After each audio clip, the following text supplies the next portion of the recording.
2 years ago, my life and lives of millions of Russians and Ukrainians have changed big time.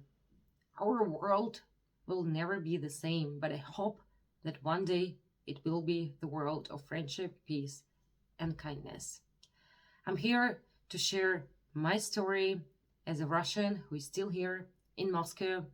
I've been covering Russian reality for over 2 years, and on my channel, you can watch Alternative Russia without filters. Please subscribe if you want to learn more about Russian everyday life, reality, and history.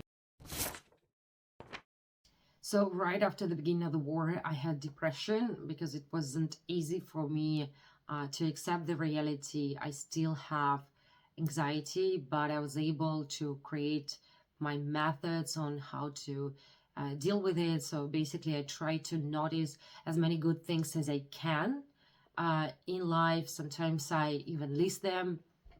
I appreciate more and more everything that I have.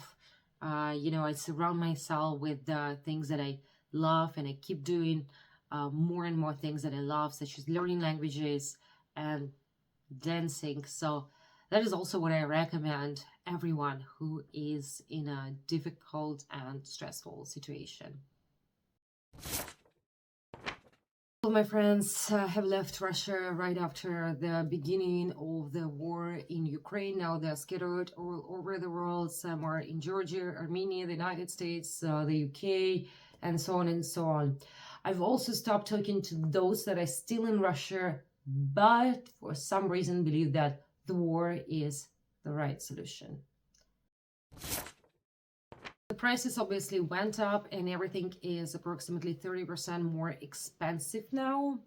But surprisingly, I don't really care that much about prices because we live in the area of stability, and I start thinking like, what if I lose everything tomorrow? And in this reality, the price of bread doesn't seem like such a big deal. But if you're curious to know about prices in Russian supermarkets, you can watch my previous video. The link is at the top. With everything that is going on with Russia and in Russia, I've decided to limit much news, also to keep my anxiety in check. But at the same time, I've started watching more analytics also to understand what is happening, to increase my critical thinking. And in terms of my social media platforms, for the first time ever, I had all types of nasty comments about my region, about my job, and everything, that is surrounded with me still doing tours and videos about Russia.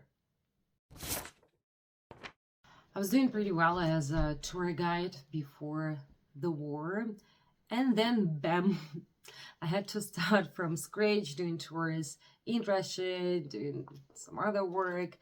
And I speak 4 languages: English, French, now Spanish. Does it really help me in tourism? Not really. Does my knowledge about my Moscow help me? Not really. So yeah, this is the reality. Traveling used to be my thing. Well, I'm a tour guide, so it's pretty obvious. I used to go to many international conferences and seminars pretty much every month. And now I barely travel, even in Russia. During these 2 years, I've visited only Georgia and Armenia. Obviously, it's not easy to travel from Russia now for a number of reasons, but I'm not here to complain. I know that many people cannot even afford what I'm able. But yeah, I was also happy that I've decided to pick up Spanish, and now it's my 4th language, so I became fluent during this time, and hopefully it will increase my chances to get a job somewhere outside of Russia. It's not easy to know that no matter how good I am, how professional I am, how hard I work for thousands of people, I'll still be the Russian.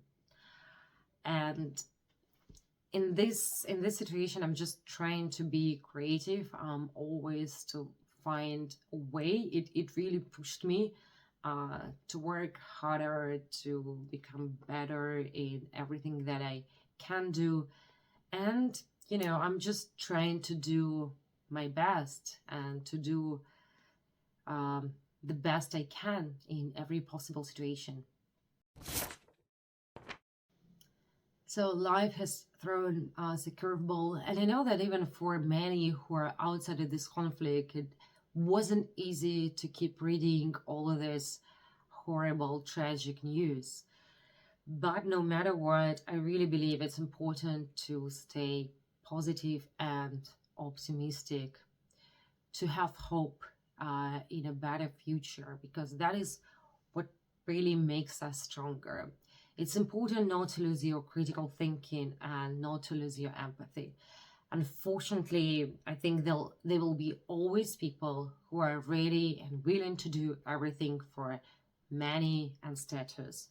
But are they really happy? Is it happiness? I don't think so. In my opinion, it's about staying true to yourself and to your values. So let's not lose sight of that. Thanks for watching. Love, hearts, and if you want to support my work, you can make a contribution on Buy Me Coffee and PayPal. See you soon.